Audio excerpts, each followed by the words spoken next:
Good morning, everyone. Can you hear them? Can you hear it? If you listen very quietly, you can. The crowds of people. Who are they? The Creasters. The Christmas and Easter Catholics. The Creasters. They're coming. They are coming, and what are they coming to do? They're coming to take your... That's right. They're coming to take your seat. So you have been here, you've got your seat all lined. We'll talk about that in just a minute. Let's do some review of this season of hopeful anticipation. Hopeful anticipation. That first week, hopeful anticipation of what? Well, those first readings, that first week, looked at the end times, and it got us to think about, if not, why? So in other words, if I never think about meeting God face to face, could ask the question, why? Why don't I ever do that? Is there something that I haven't confessed? Is that something that's weighing on my heart? I would say, no way, I don't want to go back now, or I don't want to meet him now. Okay? Maybe we need to work on our prayer. So whatever we wake up in the morning, what's on our heart? What's on your mind? What really matters to you? Do you tell that to the Lord? Do you talk to Him about it? That's the prayer that He wants. And He also then wants us to listen, because He's going to speak to us. When there's that type of an exchange and relationship, then I'm going to naturally think every once in a while of what it's going to be like to meet Him face to face. Hopeful anticipation of coming face to face with God. Okay, the second week in Advent, it was kind of that, but now for our loved ones. We all have loved ones who are either estranged from the Lord, or maybe in some way they're not quite as close as what God's calling them to be, and our heart yearns for them. The Scriptures put it this way, that it looked at Jerusalem as a woman, a mother, and those who were in exile were her children. And she longed for those in exile to come home to Jerusalem. And so really it gave us a reflection for the invitation. The rest of the scriptures that week were that God has the power to make a mountain low, and He has the power to make a valley level. And that makes the path straight to God. We all have them. Our beloved relatives and friends who are somehow estranged from the Lord. What can change that? An invitation. Come along.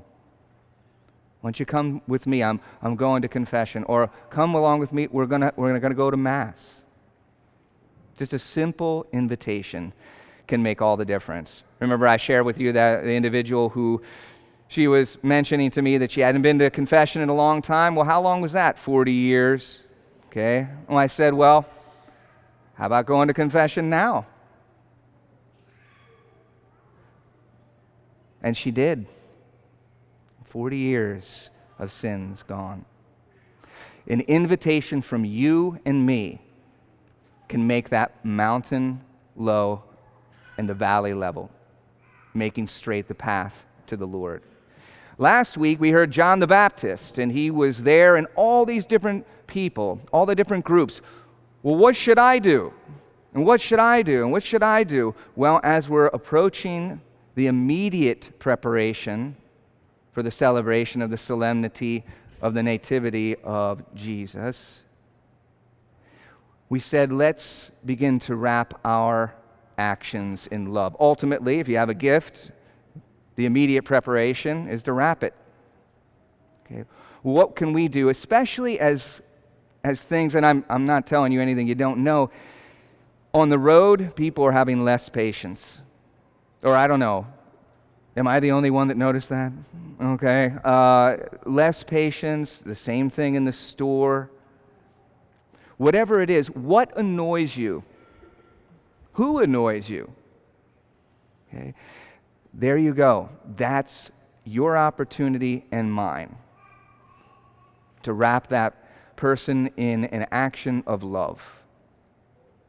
What would John the Baptist say to you or to me? He probably would say something to that effect. So the opportunity will be there. Now, we'll take that same disposition and we'll just apply it to the celebrations in a couple of days.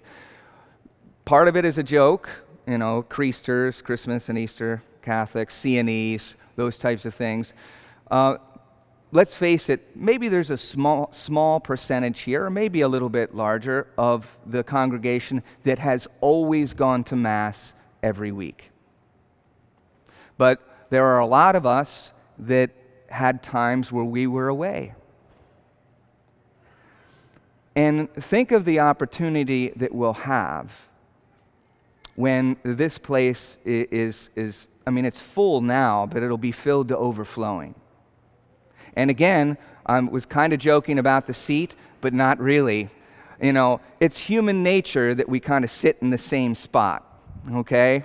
The fact is that, it's almost like a Sheldon thing. It's like this little seat's right here, right for me. There it is. Oh, yes. Is that your spot, Carolyn? Yeah.